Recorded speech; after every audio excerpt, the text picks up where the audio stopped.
So you've got an interesting story here, an interesting background.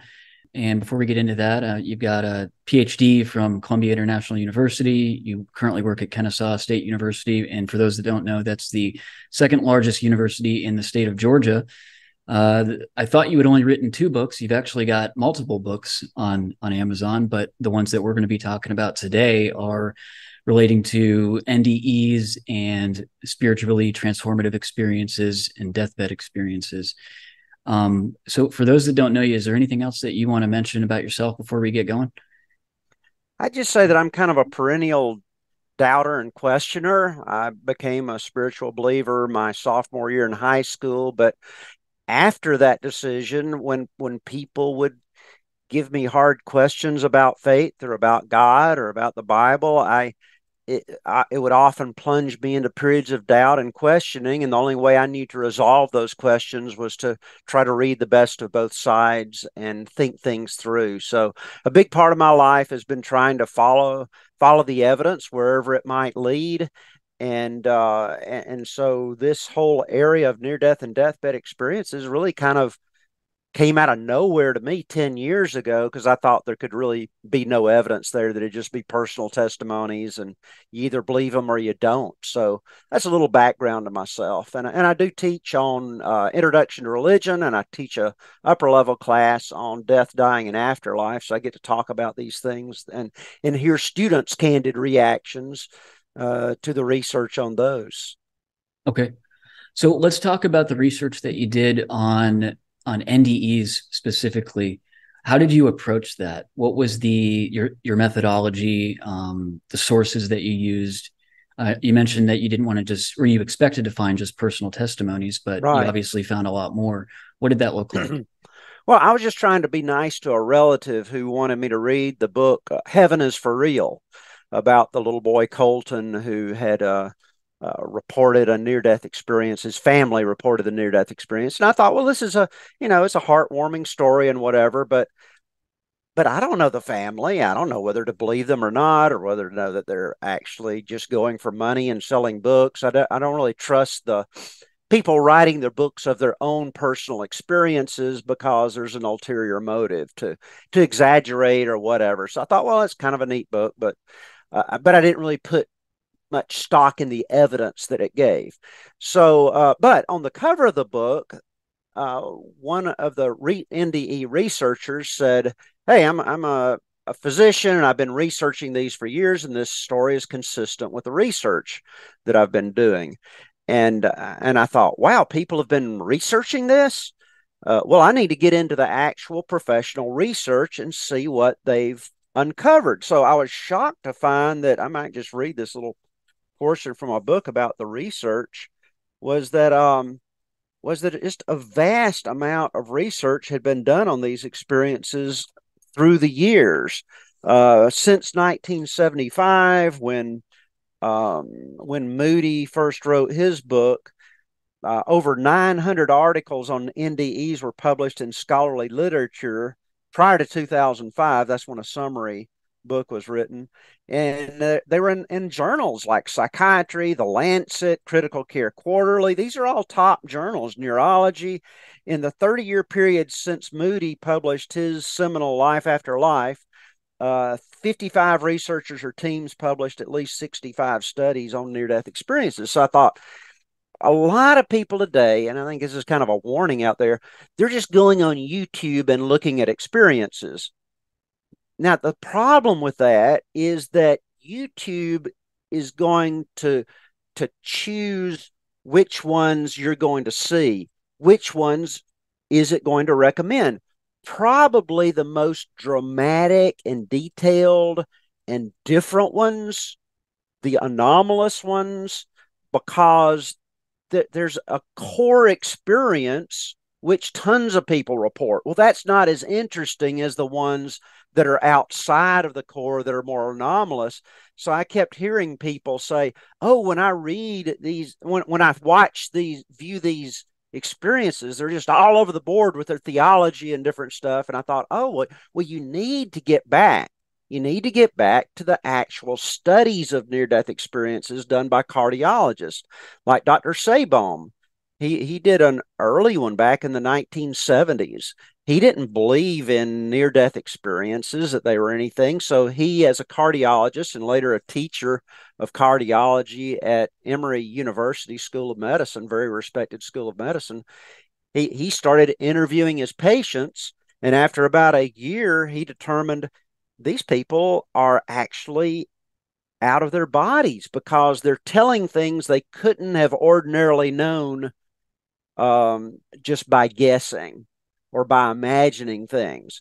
And he actually had a control group of other patients who had cardiac arrest and experienced clinical death, but did not have a near-death experience. He asked them, what do you think happened in the hospital room? Because everybody's seen television programs, of these things. They always got the details wrong. The people who claimed to have had the near-death experiences got it right. So after about a year, Sabom thought, these people, the scientific evidence to me points to that they were actually out of their bodies. So once I started seeing studies like this by reputable cardiologists, reputable researchers, I thought, wow, we need to do a better job of assessing this research for what evidence it gives of the afterlife, which a lot of the researchers were reluctant to do because they wanted to just say, okay, I'm not going to come to any position spiritually on it. I'm just telling you the data that's there. And then maybe in a sentence or two, they would say something like, wow, this doesn't seem consistent with a materialistic view of the body. And they would just kind of leave it at that. And I thought, well, this needs to be further examined for the evidence. So that's what got me into it. That's how I approached it. Let's look at the best research that's been done and see what we can come up with. Well, I really appreciate your methodical approach to all of this. And you bring up some good points. One is that do we exist separate? Does consciousness exist separate from the body?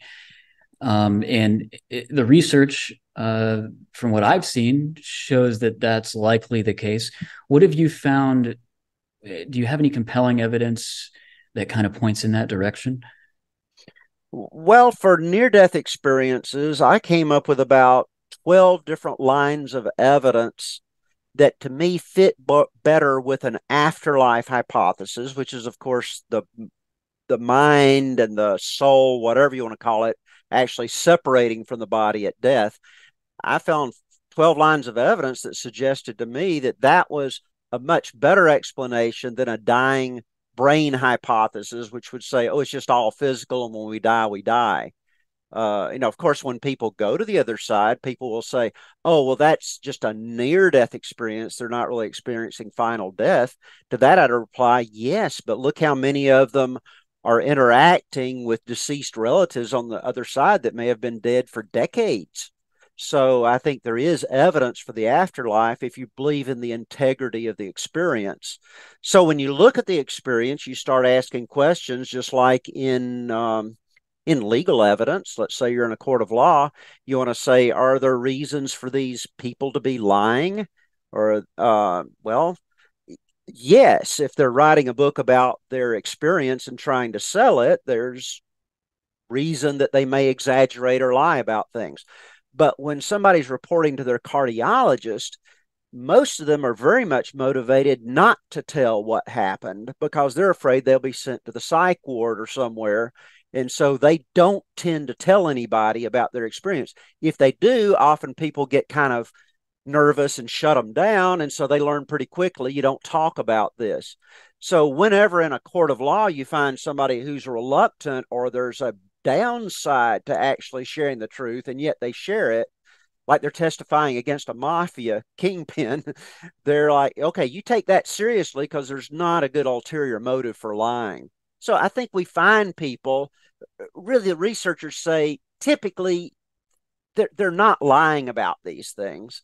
Also, maybe they have false memories. Well, people like Dr. Van Lommel in the Netherlands actually went back at 4-year intervals afterward, asked them the same questions, and found out they had not changed over time. They had not embellished them. It's almost like they could just replay the video of the whole thing in their minds.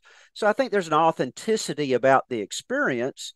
And when they say things like, it was not just real, it was realer than real. This is the most real thing I've ever experienced. Then I look at them philosophically and I think, well, I believe this person is telling the truth. There's no good reason for them to be lying. So had I had that experience, I think I'd be saying the same thing they're saying. So I think this is very strong testimony. And dying has a way of scaring the truth out of people, said Marshall Dillon, I think, on Gunsmoke one time when he was evaluating somebody's deathbed testimony. I think people are not really ready to tell their last big story right after they've experienced something that was close to death. They're pretty serious about it. So then you find people like Van Lommel saying, Van Lommel and Sartori, who studied them in England, and then Sabom, who studied them in Georgia, saying that, hey, there's good evidence that they're actually seeing things outside of their bodies while they shouldn't be able to think coherent thoughts or lay down memories. Van Lommel has a good chapter on, he's a cardiologist, on what happens during clinical death. And you shouldn't be able to have rational thoughts that are remembered. And especially if you have any kind of little thoughts going on, it's not something that's going to be realer than real, not full consciousness. So those are just a couple of the areas of evidence that I found. But then you get into things like shared death experiences. So all the naturalistic explanations, like, oh, well, it's just people having a hallucination at death, or they're because of the dying brain, or they're lacking oxygen and weird things happen and you tend to hallucinate or whatever. Well, in a shared death experience, these are people whose brains are not dying, who share the experience in some way with the other person. So it seems to me the naturalistic explanations tend to fall when you're talking about shared death experiences where their brains are not dying. Gosh, I'm summarizing so much that I'd love to say, but I don't want to just talk the whole time. Give you time for other questions. So those all things converge to make me see that there's a strong cumulative case that I found for saying, yes, the mind, soul can separate from the body at times and still be fully alive and conscious in some other world. Yeah, I think the evidence out there for that, if people want to look for it, and you have stories like guys like Eben Alexander, who was a neurosurgeon, who had bacterial meningitis and then died from that, and then came back, and his brain wasn't even operable when he was dead. I mean, there's no way that even if he didn't have oxygen to the brain or whatever it was, it couldn't possibly be a hallucination.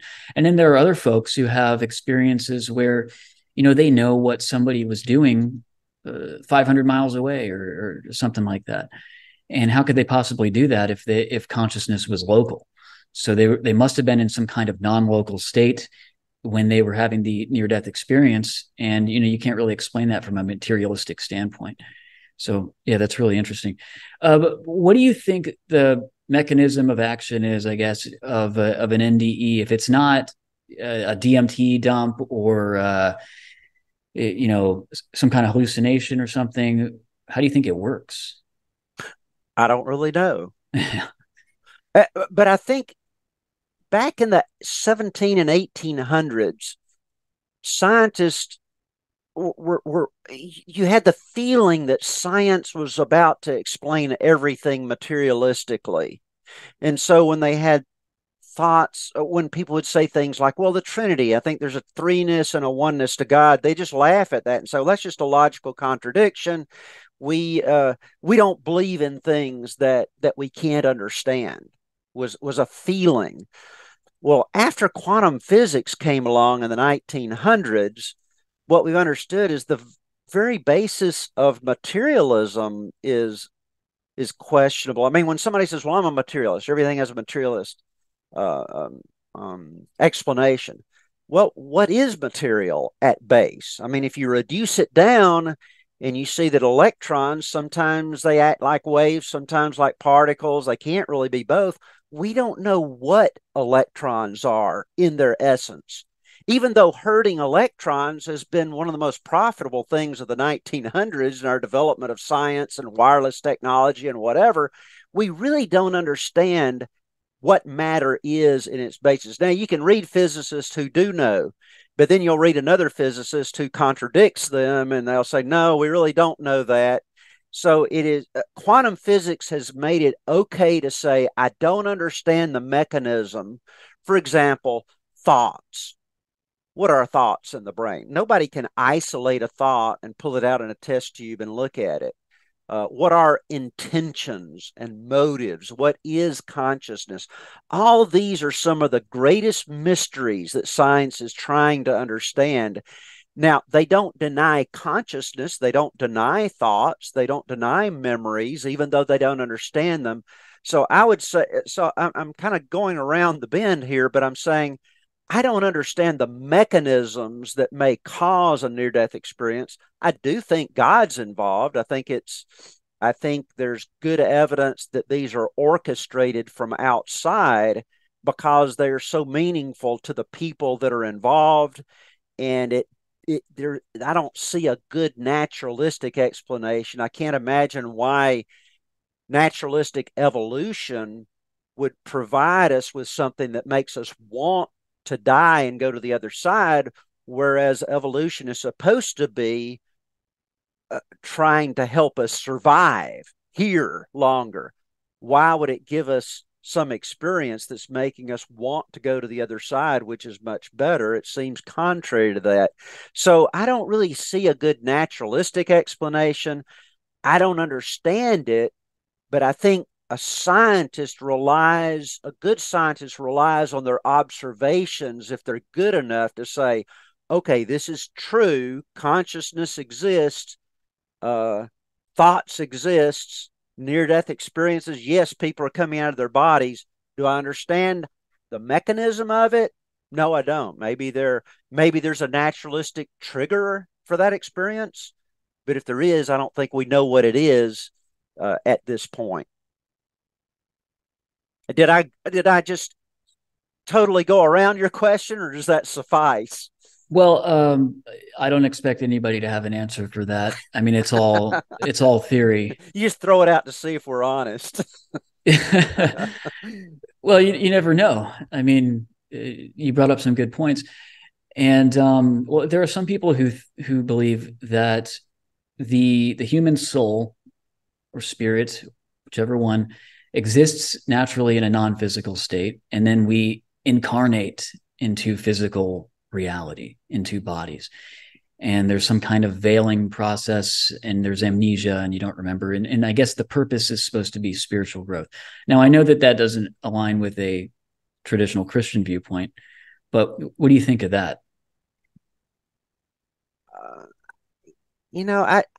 I don't know the nature of consciousness and whether, I mean, to me, perhaps consciousness is located in the brain during normal human living. Maybe it all, like, I think you could look at brain function and say, okay, I don't understand exactly how that's working. I don't understand how the chemicals and the thoughts and the electrons, you kind of got electrical currents that are mixing with chemicals, and somehow this results in memories and things like that. And maybe all that ultimately will have a naturalistic explanation as to how we're having these conscious thoughts, things that we think of as mind. Maybe eventually they'll say, oh, now we know how this works in the brain. Well, that's fine. But it's at the edges of things that I think we find out a lot about reality.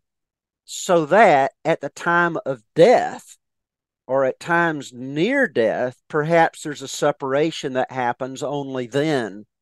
And it's not going on remotely from the brain during our everyday waking hours. That's one possibility. I don't know. Perhaps mind is something that's always separate from the brain, and who knows what location it's in. I mean, with quantum physics, we don't really know where a lot of location is these days. But I would just plead some ignorance on exactly what's going on with consciousness. Again, perhaps all that's going on right now while we're talking to each other is all integrated into the brain. But just like a computer, my computer goes out, and you say, okay, well, the computer goes out and there's nothing there. Well, unless I uploaded it to a remote location or to an external hard drive, same thing is possible that it could happen with consciousness and all these, that they begin to be uploaded at a time when we come near death or at death. I think that's a fair assessment. And the computer analogy is also one that I like, because you have your local machine, your computer, your hardware, and then you have cloud servers and stuff over the internet resources that you can tap into over the internet. And maybe the totality of consciousness is like the cloud, and then we're sort of the local machine. And the reason why I say that is because, there are studies where people who have had certain sections of their brain removed accidentally or from a traumatic event, like a crash or something, or surgically, and then all of a sudden they have cognitive differences from a normal person. So there's obviously something going on in the brain. I mean, it's not like the brain is just wasted space. But then again, we also have these non-physical experiences, out-of-body experiences, and you can't explain that with the brain either. So maybe it's an integration of the two somehow. That's probably I think so, and I do think there's good evidence, not only near-death experiences, but deathbed experiences. So many things that just converge to make me think that, okay, there is a spiritual world out there. I mean, we talk about the secularization of Western society, but if you start looking at if you look at my conclusion of that recent book, I go a little bit broader and I say, okay, let's look at visions of different types besides near-death and deathbed experiences. People in England, where you'd think, okay, they've been going secular for a long time, people really aren't thinking about religious things. Yet a pretty high percentage of them say that they've had an encounter with an angel, or they've had an encounter with something negative like a demonic force. Very high percentage of them. And you're saying, wow, people are having these experiences. I just think that in the 1900s, we became so secular and naturalistic in our outlook. And I'm talking about spiritual people as well. We just don't talk about things like this, even in church, because we've become embarrassed by the supernatural, so that we don't talk about some of the most important experiences of our lives. But you look at people like one fellow who's teaching Encountering Mystery by Allison. He taught religion at at Princeton for years, one of our most respected institutions of higher learning ever. But he'd say, the reason I got into studying religion was that I had this experience when I was a young person. And I know it was real. And there's another fellow I read who's teaching at Cambridge University, teaching religion. He was an atheist. Or no, I'm sorry. He was Jewish, but had an experience with Jesus in a vision. He said, the reason I ended up going into this is because of this extremely realistic vision. So you have these visions, you have people reporting angels, and it's like a lot of other cultures are free to talk about these things, but in Western culture, we're embarrassed by the supernatural. It doesn't get out there. But in surveys, we're finding that some of these surveys were done every decade since the 1960s, and there seems to be an increase in the reporting. Now, maybe it's just that people are less embarrassed and are more aware and are willing to report it, or maybe they're increasing. I'm not sure, but I can tell you people are having experiences on a widespread level. So near-death experiences, about 4% at least reporting these. Less report the distressing ones than the wonderful ones, understandably. Who wants to be thought that they're going to hell or something like that they may conclude from an experience like that. But then over 80% in a hospice unit in New York, when interviewed daily, would talk about deathbed visions like seeing angels or deceased relatives on the other side, over 80%. I've just got to wonder if by the time we all die, if all of us will have had some type of visionary experience that makes us aware of the other side in case we've missed it in this life. That would be nice. Well, it's a mixed bag. It's Yeah. nice. People that have NDEs, people say, well, why don't I get to have one? Well, it's kind of a hard thing to live all your life with an experience that's the most important experience of your life, but you can't even talk to your loved ones about it because they think you're crazy. So there are, and if all your best buddies were all into materialism, making money, and all this with their lives, all of a sudden you come out of an experience saying, you know what, that stuff doesn't count as much as I thought it did. I'm going to live for stuff that impacts other people. Well, all of a sudden you're having trouble with your relationships because you've got a totally different set of values. So there's a good thing regarding evidence. There are negatives to having experiences like that as well. Sometimes they're hard to live with. And not to mention, you got to die. Still got to die one day. Yeah. Yeah, I don't fear death. But I don't really like the suffering part of it. I hope I can go out with a heart attack and just be on the other side. But I have enough trust in God that if He cares enough about people as we see in these experiences, when they go and see just this incredibly personal, loving being who knows all about them, yet loves them completely, that gives me hope that whatever I face in death, that God will be near. So those are comforting. This is a practical experience that has practical implications to life. So if the purpose of NDEs is not survival for the human being, then what is the purpose? It must be spiritual or something beyond something that science would allude to. What do you think it is? Well, I think that we err when we start trying to narrow things down to one purpose. It's kind of like, my first wife died of cancer when she was in her 30s. We were serving on the mission field, trying to be good people. Why do bad things happen to good people? Well, people will say silly things like, well, God wanted another angel in heaven or whatever. And I'm like, what? Leave me with 4 little boys to raise, and because of some selfish desire of God, they try to come up with the reason. Maybe there are 100 reasons that God allowed that to happen. Maybe that helped me to deal with a lot of issues like the problem of evil, that now I can be more effective in helping others. When people know that I've been through some crap in my life, I'm more effective in ministering to them. Same thing with near-death experiences. Maybe there are multiple reasons that these happen. I do think that the fact, one of the lines of evidence that I think of is that a near-death experience seems much more like something that's directed or orchestrated than something that your mind just comes up with. And this gets back to your question. I'm coming back to it. When you watch a movie has a director, a movie has a writer. So you're going along in the movie and Meg Ryan is falling in love with a guy from France and this and that is going on, and it ends up with them together, right? It doesn't end mid-sentence in the middle of the story. Similarly, I've looked at hundreds and hundreds of these near-death and deathbed experiences. I've not heard anybody say that the experience ended mid-sentence. Then I examined my own dreams.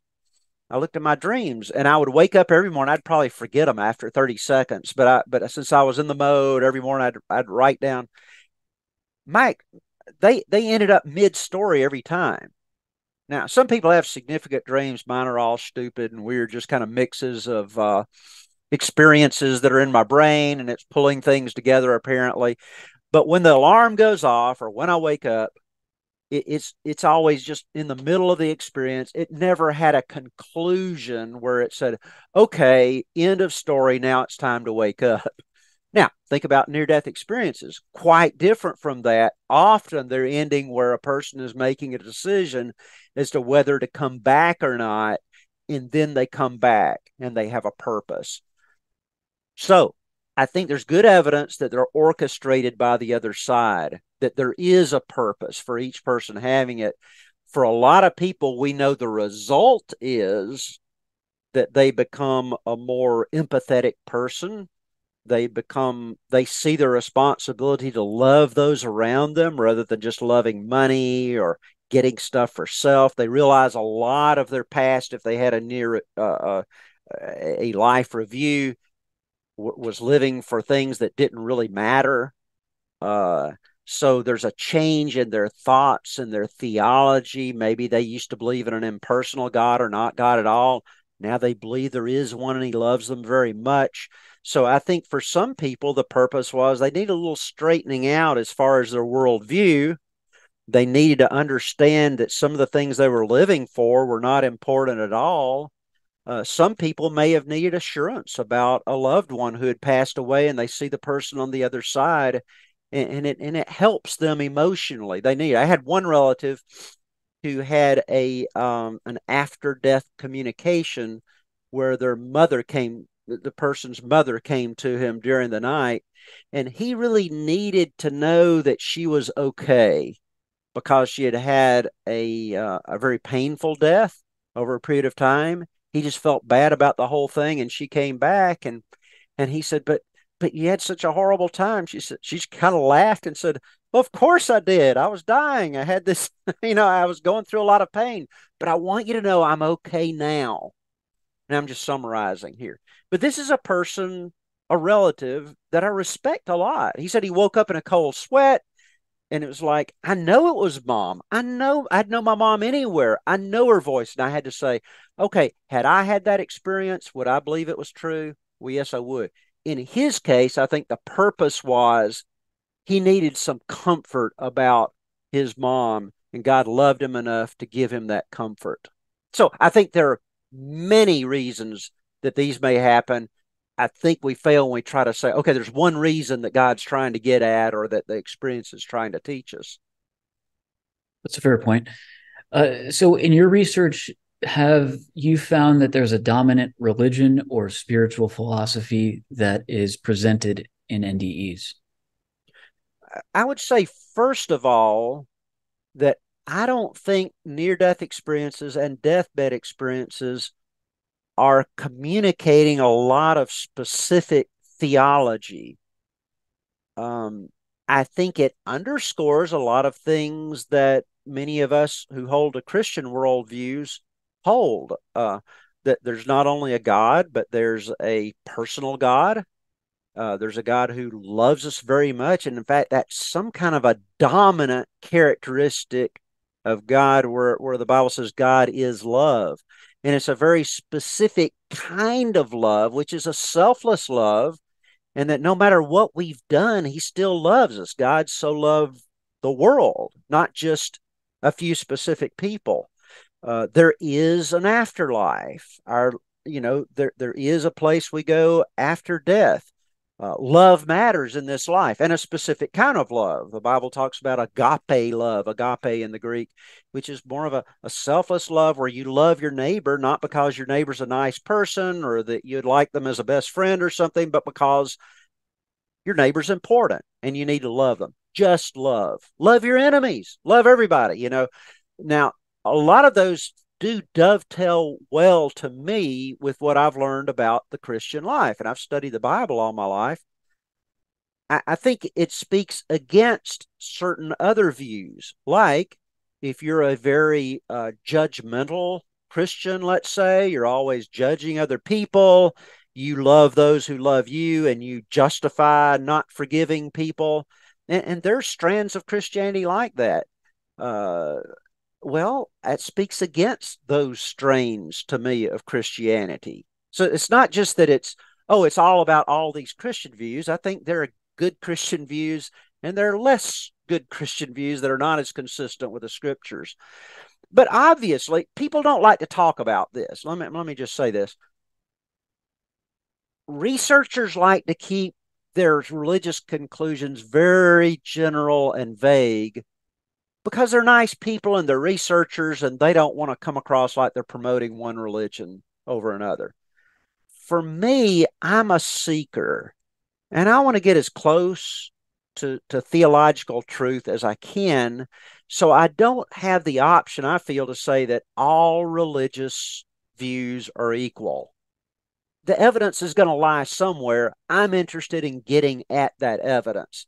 So to me, the near-death experience speaks against certain views, such as that a pantheistic view, which would say that God is not personal, that he's just the God and the universe are one, but it's kind of like a Star Wars force that you can make use of, but the force doesn't really care about your personal life.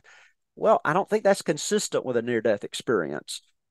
Neither are views that say that after death we just die, or experience soul sleep in an interim period. There's some Christians who believe that you just experience soul sleep until a resurrection in the future. Well, I think near-death experiences are more consistent with the fact that you're actually alive here in the interim period after you die. And I think that converges with Jesus telling the thief on the cross, today you'll be with me in paradise. Well, not physically, but spiritually. So yes, I think it converges better with some worldviews and some religions than others, but it tends to be not all about setting you straight doctrinally. If you see somebody that says, oh, well, my near-death experience confirmed that Catholicism is right over Protestantism, or the Presbyterians are right about baptisms rather than the Baptists, I'd say, well, that's such a niche experience that's experienced by so few. I'm going to have to set that aside in the anomalous category. I'd rather stick with the core experience as we see in the great majority of them. Have you found a compelling case that supports Christianity, or is it just the totality of the research? The totality of the research is one of the big things. So I look at the core experience and say, what does that fit best with? I was surprised to find in this most recent book, there was a small study on the NDERF site, NDERF, which Dr. Long and his wife have put together. They have over 5,000 experiences now. But there was a small study done by someone of Jesus in near-death experiences. And he was saying, Jesus is in here a lot more than we credit it for. I'd always taken it that Jesus was just a part of the anomalous experience, so that I should just set that aside. Because the main researchers, they would often have at least one experience they would share in their book, like Sabom or others, where Jesus would be prominent in the experience. But a lot of the researchers would they would quickly say, but if this person had been a Hindu, probably they would have seen Krishna or one of those gods. Had it been somebody else, they would have seen another god. So I just kind of dismissed it and thought that's kind of an anomalous happening. But I decided so I was looking at consecutive experiences on the NDERF site, consecutive experiences submitted. That keeps me from cherry picking and just going and searching the word Jesus out of 5,000, because you're going to come out with some. If you search for aliens, you're going to come out with some aliens when you got over 5,000 experiences, because you got all kinds of experiences on that site. So I said, let's take at least 100 experiences. Well, I got up to like over 140 experiences that I looked at. This is a pretty big document, about 1,000 pages on my Word document by this time. And I said, well, okay, let's see what percentage have Jesus in them. And I was shocked to find that, about 1 out of 5 did. Now, researchers had been saying, what this really is people are seeing this general being of light, and since they're Christians, they just assume it's Jesus. So I said, well, let's look at these experiences with Jesus to see if that's what they're saying, because I really think that people are pretty much, in general, are not trying to embellish or anything. And so if that were the case, I would expect people to say, I saw this being of light. I bet that was Jesus. But instead, what they'd say is, oh, well, I saw the nail scars in his hand. He showed them to me. Or I asked to see Jesus on the other side, and he appeared. Now, I don't expect the appearance to be the same in every case, because in the Bible. When you look in Revelation, these appearances, sometimes he had white hair, sometimes he had a sword sticking out. I think if you're in a non-corporeal existence, you can appear however you want to appear. So I don't expect to see a consistent Jesus like a picture that somebody has on the wall. But these people said, just as other things, okay, I just knew there was a tunnel. I just knew I saw a deceased relative. They'd say in the same manner, I just knew it was Jesus. And some would say it wasn't a sight thing, but I just knew, like mind to mind, that this was Jesus. So whatever you make of that, I don't think we can just whoosh it away when it's 1 out of 5, which is about the same percentage as other things are reported, such as life reviews or seeing tunnels. So we got to make something of it. Maybe if we compared a whole bunch of people that were Hindus to a whole bunch of people who were Christians, we'd find that a lot more Christians are experiencing Jesus than others. Well, that might mean they're not really seeing Jesus, but on the other hand, that might mean that we tend to see people that we know on the other side. Like you see your relatives that you know. Maybe if this person knew Jesus on this side and were close to him, maybe if the experience given from the other side is more about comfort, maybe a person who already believes in Jesus is more likely to see Jesus. And that wouldn't necessarily take away from the reality of Jesus. That'd just be that these are seeing him more. But when I looked at other faiths on the NDiv site, I really didn't see a lot of niche gods being seen by people within those religions. Like I didn't see now Muhammad's not a god, but they're repeating, Muslims are repeating before they die, typically, there's one God, there's no God but Allah, and Muhammad is his prophet. It's much on their minds. And yet you just hardly ever see a Muslim reporting seeing Muhammad. Now, if they see God, they may call him Allah. Obviously, that's their name for God. And if you've got a Hindu who has an ultimate God in their theology, Hindus, there's a lot of different types of Hinduism, but of course they're going to call it by the name of their ultimate God because that's who you know. But I don't think that's evidence that they're all seeing different things according to their religion. So at this point in my research, I'd like to see more research on this. I think that Jesus is alive and well on the other side. Some Hindus might say that's fine. I believe that Jesus was a manifestation of God, and they would put him into their theology. I don't know what everyone will make of it, but I think it's consistent with Christianity that Jesus would be on the other side. So you mentioned something in your book called the real Jesus hypothesis, and it ties into this because, well, I've listened to, probably every NDE on YouTube, and then I've read a lot of other reports from IANs and stuff. And you're right. Some of them mention Jesus and Christianity type stuff, and then others don't. What's weird though is, and I'm curious how you would, as a Christian, approach this. There are certain instances where people encounter Jesus, and what they get out of that is not necessarily consistent with a traditional Christian narrative. For example, people that they know who weren't Christians are there with them in what they would call heaven, or maybe something is said to where, it's not fire and brimstone type stuff that a lot of people are taught about Christianity. Do you have any thoughts on that? Sure. So regarding people being on the other side that you don't expect to be there, in my theology, I think we'll see a lot of that some of the people that we thought were going to heaven really were not on board at all. They were kind of into the religious thing for their own, what they could get out of it, or who knows what. And then some people that we least thought would be there will be there. Now, this is controversial. Everything's controversial, isn't it, when you think about it? But I would say that yes, Jesus is the way God, and from my worldview and my study, and this is not just a blind faith thing. I really had to study out the evidence and felt like the evidence favored the New Testament uh, being a revelation from God and something and that Jesus was really accurate in the things that he said, and that we have an accurate rendering of that in today's translations. So that's what I've come to through a lot of study. It's not a blind faith thing.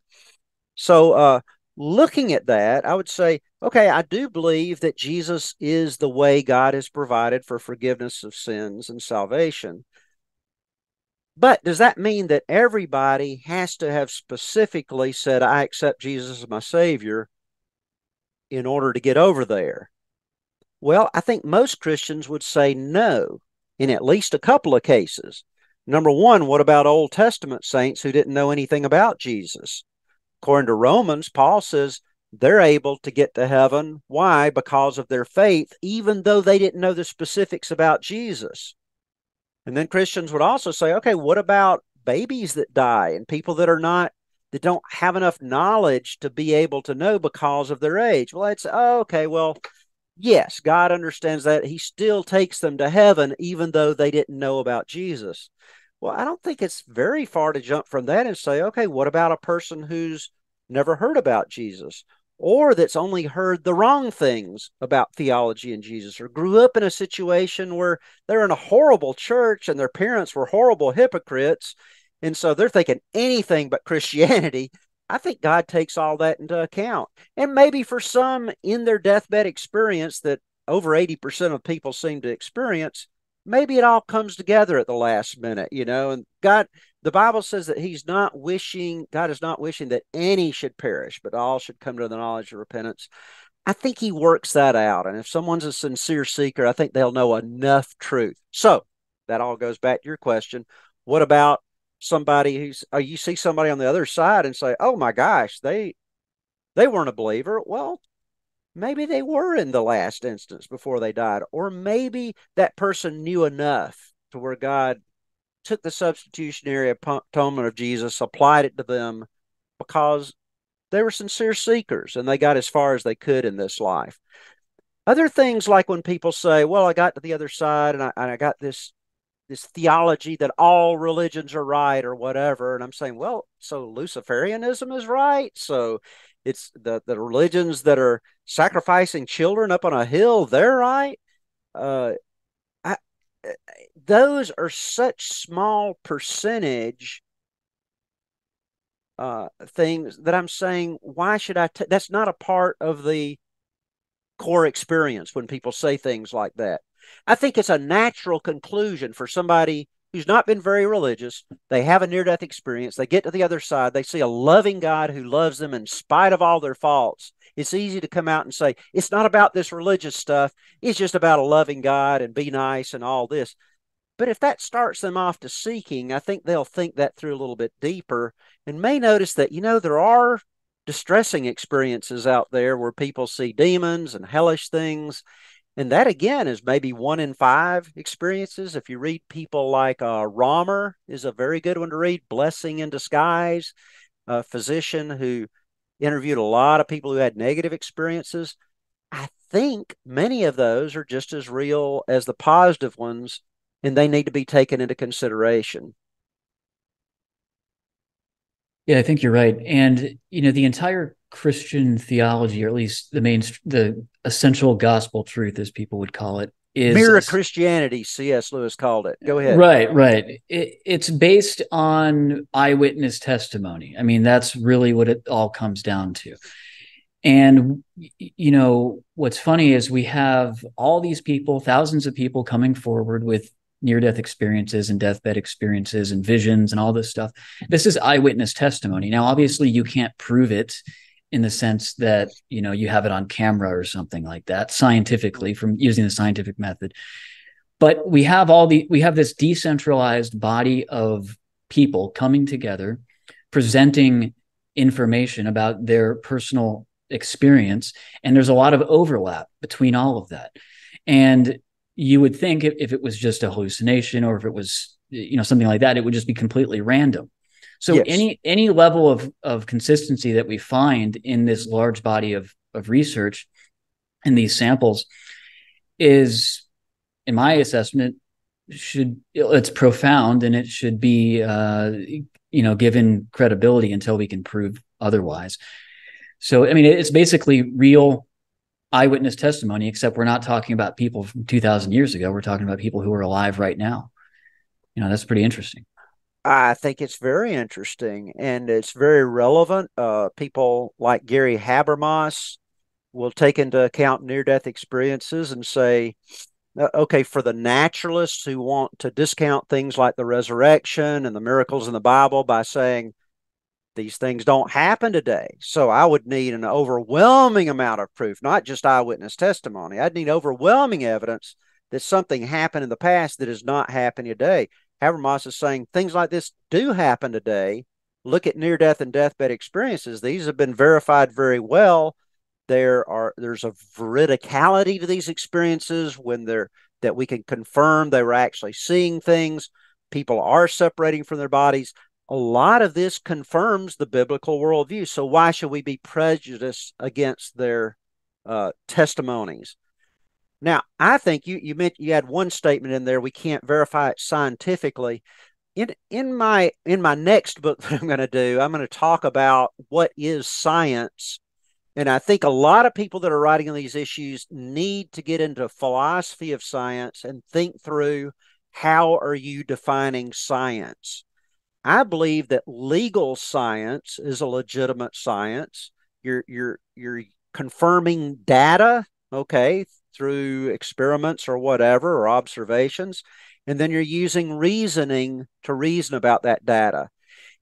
I think we have to define science broadly, like data and reasoning, in order to incorporate the things that we consider science today. Like a lot of people say, well, you've got to replicate in a laboratory to be scientific. Well, you can't replicate the Big Bang. You can't replicate something that happened to an asteroid that was just observed. It's just an observation. You can't replicate it. Similarly, in forensic science, you can't replicate a person's murder. You can try to reenact it, but that's not the real murder. Anything in history. So are you saying we can't? So is somebody saying, well, we can't believe anything just because of testimony? Well, we do that all the time. Our court system would fail. But you evaluate testimony and you compare it to corroborating evidence. I think if we use scientific evidence, as in the court system and legal evidence, there is good evidence that these things are really happening and that there's corroboration on many levels, just like you would have in a court of law, that that show this is happening. So I think there is actually good evidence there.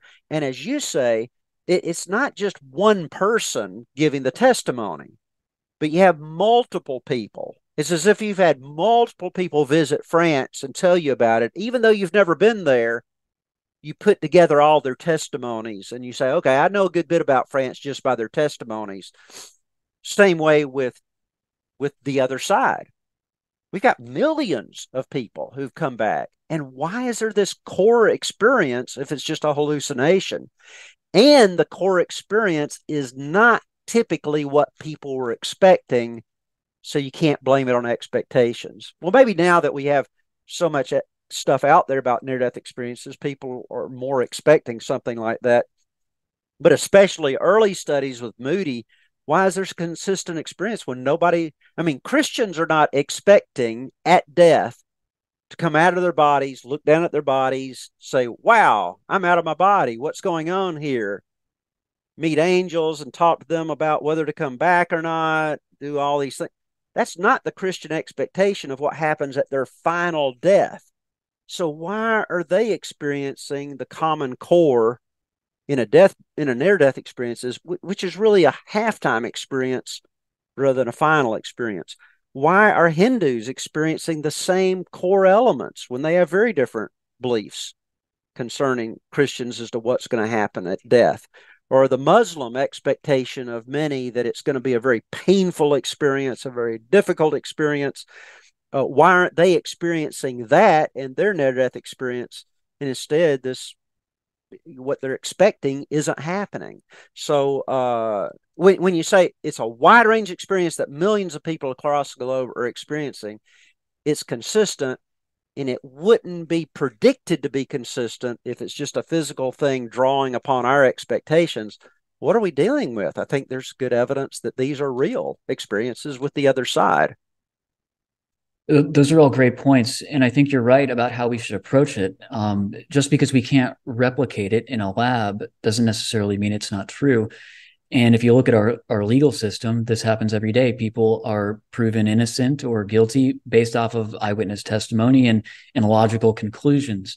So we sort of have to approach this in a similar manner, where we're coming to logical conclusions based off of the data that we have. And you reach a certain point where it statistically is impossible for stuff to be happening in the way that it is if it's not real. So in a way, just because we can't prove it in a lab doesn't mean we can't prove that something isn't happening here that's beyond the physical experience. Sure. Go ahead. Sorry. No, I was just, you brought statistics into it. One of the best studies on that was done in the late 1800s by some people associated with Oxford and Cambridge in England, when they studied crisis apparitions, where somebody will see someone like they're saying goodbye to them in a non-physical form, will appear to them extremely realistically, and they just know this person died. And it may be months later that they would get a letter from overseas showing the person on another continent had died at the exact same time. So the Sidgwicks were very well respected. Dr. Sidgwick, the husband, I mean, there was an intellectual biography written on him at the University of Chicago just in recent years. I mean, these were hugely respected academics. So they studied 17,000 people that they studied in the general population. I talk about this in my book on deathbed experiences as evidence for the afterlife. I go into this in depth. But they surveyed 17,000 people. They found out that about 10% of them had seen people who were not physically there. The largest category of those were people who were seeing someone who had just died that they didn't know had died. They compared that to the statistics of what would it take to guess that someone was dying, because we know from actuarial charts and whatever, the odds that someone would die on any given day. What are the odds that they would die within a 24-hour period of that person seeing it? And they said, statistically, there are 440 times as many people reporting this as would be expected if it were just a guess or a naturalistic hallucination. So statistics have been brought into it to give us a firmer, and again, this goes back to your question about, can the mind separate from the body? Well, seeing this apparition, apparently this person was still alive after their death in a different location, again, confirming what we've been saying about the ability of a person to live outside of their bodies. Lots of interesting stuff there. That's why, I've written 3 books on it so far. I've got 1 more. There's just a lot of data to deal with. And I would like to mention, again, you mentioned, looking at so many YouTube videos. Just everybody be very careful of doing that, because YouTube is feeding you experiences based on an algorithm of people that like certain things, in which there's going to be more of a tendency to collect the anomalous experiences rather than the core. So just telling everybody to be careful of that. Realize that what you're getting is probably not an incidence, but you're getting pulled together a lot of anomalous experiences mixed with good ones as well.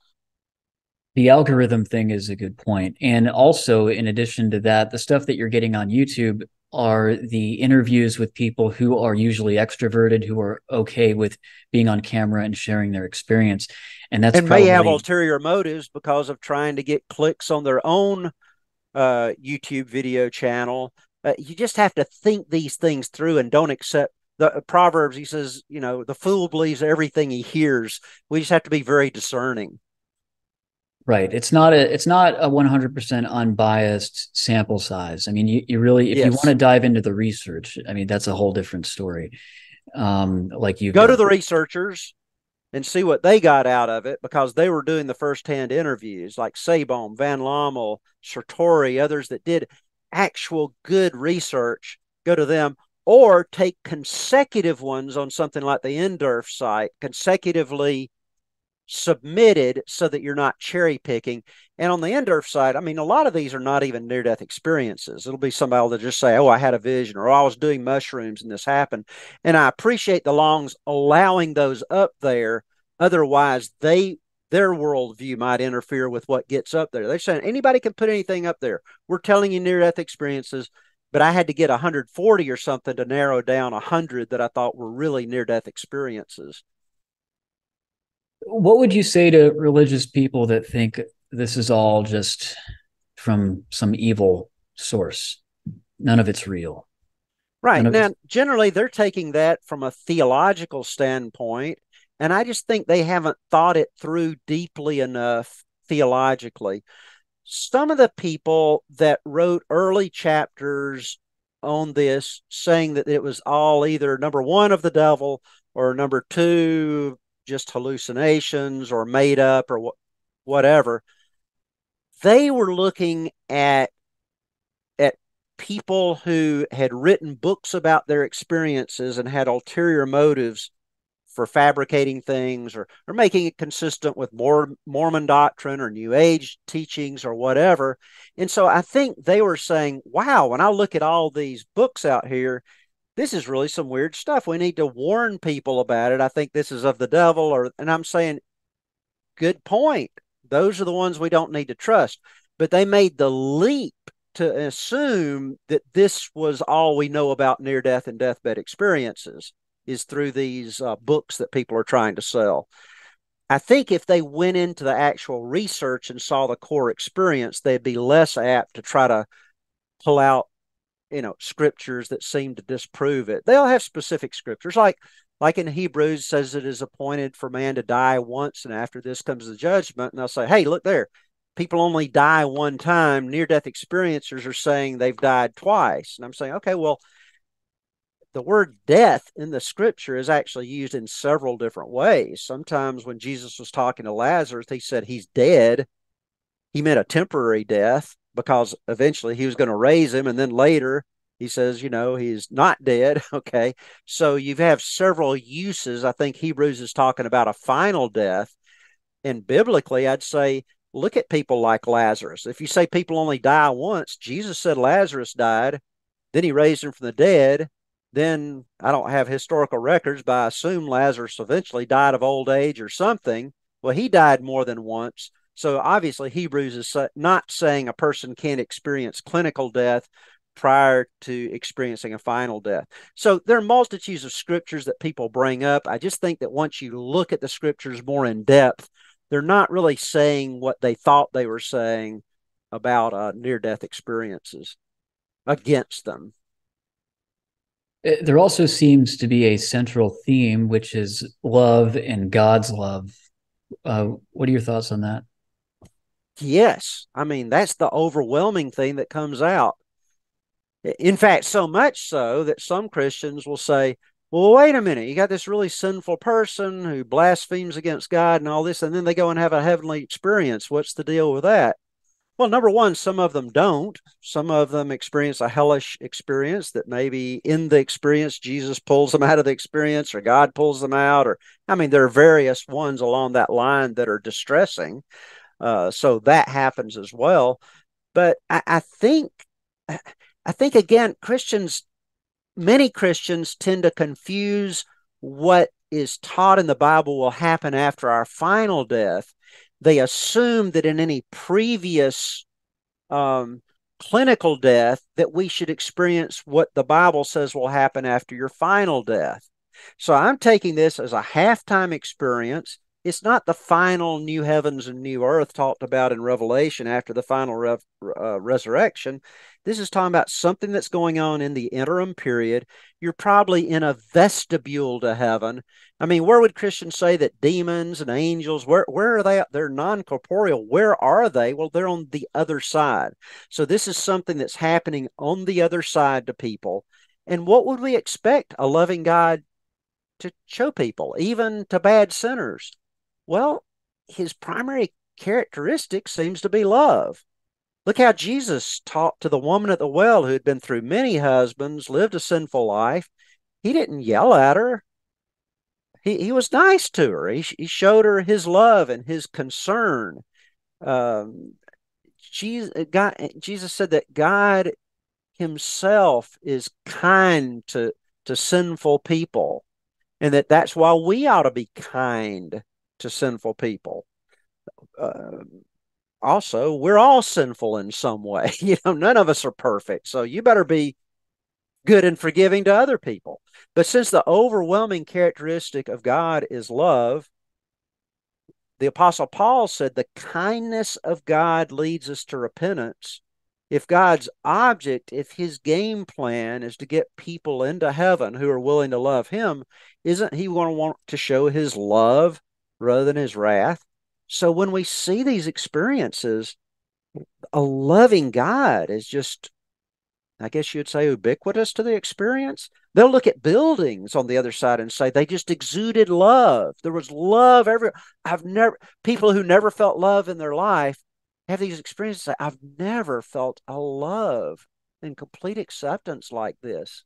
And in their life review, even though they see mistakes they've made where they hurt other people with their words, and then they see good things as well, it's presented in a loving way to try to make them, I think, see the kindness of God. God really loves them, but he's concerned about their sins. He knows they need to change and to keep becoming better people.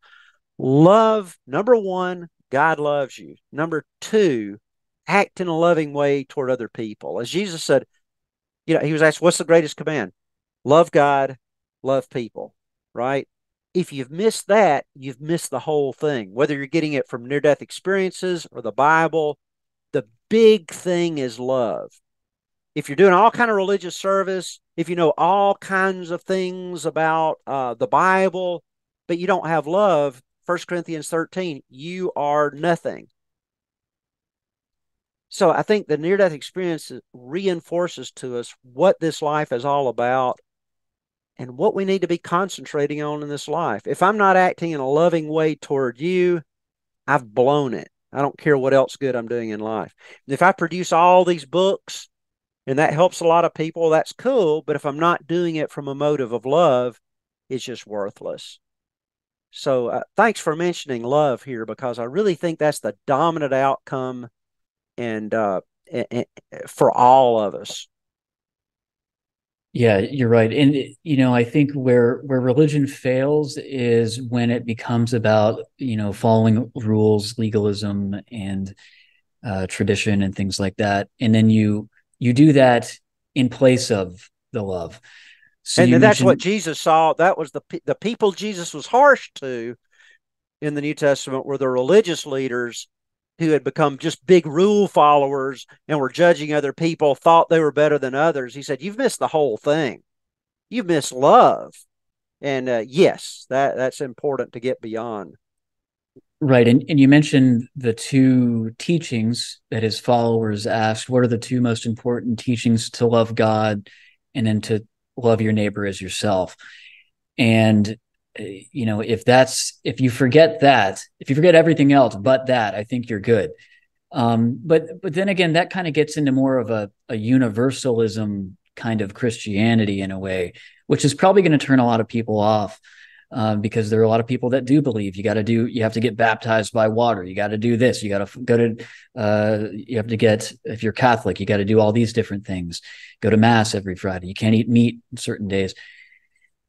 Do you have any advice for those people that are just stuck in doctrine, who do believe the Christian faith, and they don't want to discard it, but I'd say read the New Testament over and over, deeply interact with it. And the Apostle Paul and others, Jesus himself, they were just so against the legalism thing. If your church, whatever it is, whether it's Protestant or Catholic, if it's just lifting up rituals as the way to God or something like that, I just don't believe that's consistent with the New Testament. yes, I ought to obey Jesus. That's important. You need to know how to live. I mean, that's pretty practical. And I need to live up to whatever knowledge I have. Those are important things. I'm not saying it's not important to have theology and to understand ethics and things, but when it comes to where you're lifting up um, uh, rights in the church and and just all kind of things like the Pharisees, you're going to see that that's what Jesus came against. It was mercy, it was love ought to be the dominant thing in our life. And if it's not, we've missed it. We've blown it. Read the New Testament. Think about it. Look at the priority of love, both the love of God. Look at what we're required to do. Look at First John. It's God is love, and the person that's not loving is not of God. If you're just all into, I got to tithe to be right with God, I got to do this, I got to do that. Well, those are all good things, but once they take over, and that's the way you judge other people, and that's the way you judge yourself, you've missed out on love. It's supposed to be about a relationship with God. That would be my advice. Yeah, and I think that Jesus came to teach love to these people who were stuck in this legalistic religion culture, and then that's been turned into something else. It's been turned into it's taken another form, basically. And right now we've got there's 30,000 denominations of Christianity, which is insane. There's over 200 different versions of the Bible in print. And I've read several of them side by side, and they do convey different meaning, believe me. So people are confused. So if people do believe in Christianity and they don't want to discard that, I think if you just come back to those two teachings that you mentioned, that's really the entire thing. That's really all that you need is the love for God and the love for your neighbor. And it doesn't matter how many times you go to church or whatever. If you forget that, you've missed all of it, like you said. That's true. And my balance to all that was I would say that a big part of the outcome, I think, of an experience like a near-death experience is to become an honest seeker, because what you believe does matter. If you wrong beliefs can result in wrong actions and wrong lifestyles. So it does matter. So, I mean, I've got a New Testament in 26 translations. Whenever I'm studying a certain verse, I'll look at it in various translations. I still believe, just kind of like the dominant near-death experience, the core experience, I think the core things are very evident in the Bible. There are a lot of things that are controversial. Yes, there's some things that can be interpreted one way or interpreted another. But I believe we've got very early manuscripts. We've got tons of manuscripts they pull on. The best translations, I think, are consistent in the things that really matter and very evident to people if you read it with an open heart. So I'd say search with an open heart. Don't just conclude, okay, it's just about love, so teaching doesn't matter. No, search. I want to know whether I'm supposed to be worshiping as a group, whether that's important for God, just individually, just doing this whole thing as an individual thing. Do you need others? Do you not? If I do worship with a group, do I worship in a mosque? Do I worship in a Christian church? Where do I go? I have to make decisions about all these. So I think the person who's serious about God needs to go on a search both intellectually and spiritually with prayer and all these things to get closer to the truth as we go along.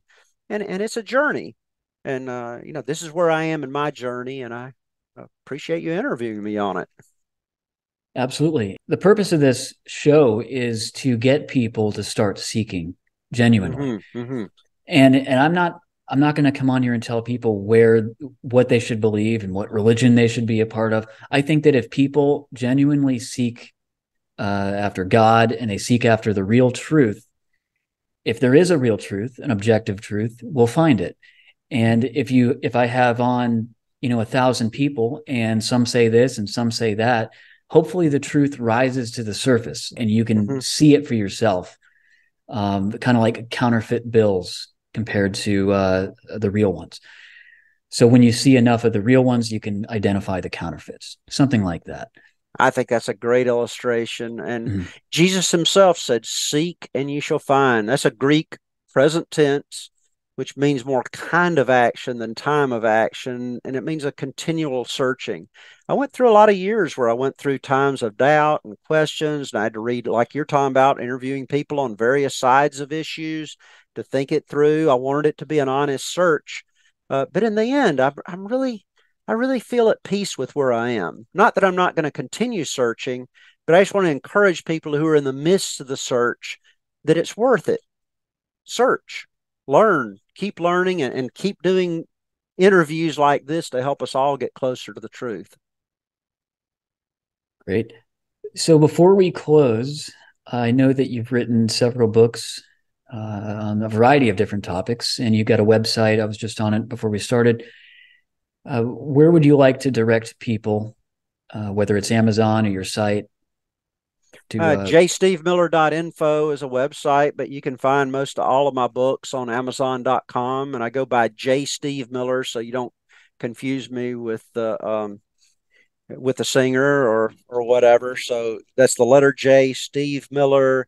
And Is Christianity Compatible with Deathbed and Near-Death Experiences is my latest book that just came out last month. My original one was Near-Death Experiences as Evidence for the Existence of God in Heaven, trying to give an introduction to the research on near-death experiences. And then my second one was on deathbed experiences, which I studied for my dissertation. So my dissertation took about 3 years, ended up with about 600 pages or so. And I decided to put a volume 1, 2, and 3 out. So this is volume 1 on deathbed experiences. And then I have the volume 3, which is that latest one on Christianity is compatible with.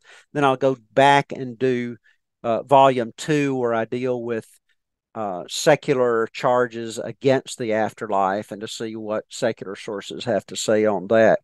But I think you can find most of my stuff on Amazon, and I communicate with people. I put my email address in most of my books, and I say, or beneath some of these videos, I'll correspond if I see your things there, because I'm still searching for truth as well, and I learned so much from other people's input.